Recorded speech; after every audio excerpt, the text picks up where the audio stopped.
Bonjour à tous et à toutes. Alors j'avais envie de vous présenter aujourd'hui ma création du jour, la pierre plume.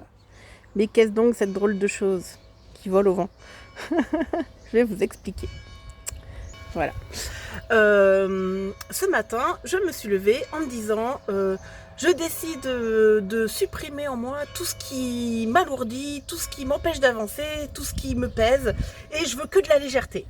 Bon, ça m'arrive souvent, hein. Je suis un peu impulsive, entre guillemets, et je me lève comme ça avec plein d'envie.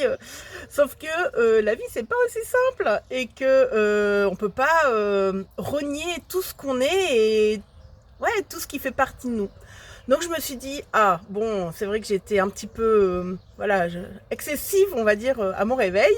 Et au lieu de lutter et de me battre contre ce qui m'alourdit et ce qui me convient pas, peut-être que je pourrais faire la liste de ce qui, voilà, de ce qui me pèse, et faire la liste de ce qui me rend légère, et puis voir s'il n'y a pas des choses que je peux accepter, parce qu'il y a des choses qu'on peut modifier dans la vie, il y a des choses que l'on doit accepter, et même souvent, je pense et j'ai l'impression que en acceptant, ça se modifie.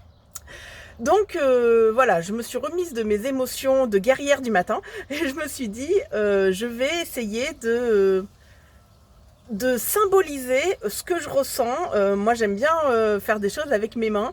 Je suis pas du tout une comment dire, je suis pas, j'ai pas de talent artistique en tant que tel. Voilà, je fais pas des belles peintures ou des choses comme ça. Par contre, comme je fonctionne à l'intuition, j'aime bien quand même faire des choses. Et je me suis dit, il faut que je trouve dans mon environnement, et ça se fait en 3 minutes, hein, des choses qui vont me permettre de matérialiser ce que je ressens pour les unir.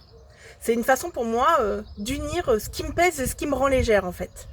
Il y a quelques temps, je marchais, j'avais trouvé un galet au stade de foot de Saint-Rémy. Donc vous voyez, étrange, mais j'avais trouvé un galet.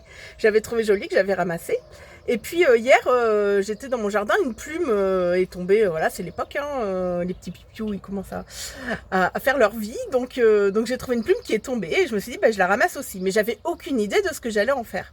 Et donc ce matin, j'avais envie vraiment d'unir ces choses-là. Ouais, comme je disais, ce qui me pèse et ce qui me rend joyeuse, ce qui me rend les énergies basses, on va dire, et puis mes énergies hautes. Et donc j'ai réfléchi, bah, qu'est-ce qui représente pour moi le poids? Bah, une pierre. Et puis qu'est-ce qui représente pour moi la légèreté? Une plume. Et donc du coup, je vous remets là. Et donc du coup, voilà, j'ai fabriqué... donc j'ai collé la petite plume que j'ai trouvée hier avec le galet que j'avais ramassé au stade. Donc et ça, je vais le garder. Vous voyez, elle vole au vent. J'ai fait en sorte qu'elle garde sa légèreté, parce que je voulais pas qu'elle soit collée. Vous voyez, donc je l'ai collée que sur un petit côté, quoi. Hop, comme ça, elle peut voler au vent. Et je vais la mettre dans ma salle, puisque c'est voilà, mon endroit où je stocke mes petits plaisirs et mes petites créations. Et j'ai décidé qu'elle représenterait donc l'union entre mes luttes et mes envies de libération. Voilà, au lieu de me battre, j'ai décidé de m'unir. Voilà, ben, n'hésitez pas à faire des petites choses comme ça, que vous gardez, comme ça vous l'avez toujours sous les yeux et vous en prenez conscience. Et puis si vous faites des petites créations, mais envoyez-moi des photos, que ce soit sur le net, sur Facebook, sur Insta, ou en privé, ou voilà, par SMS, peu importe. Mais moi je veux voir vos petites créations. Donc voilà, tout ce qui me pèse et tout ce qui me rend heureuse. À bientôt.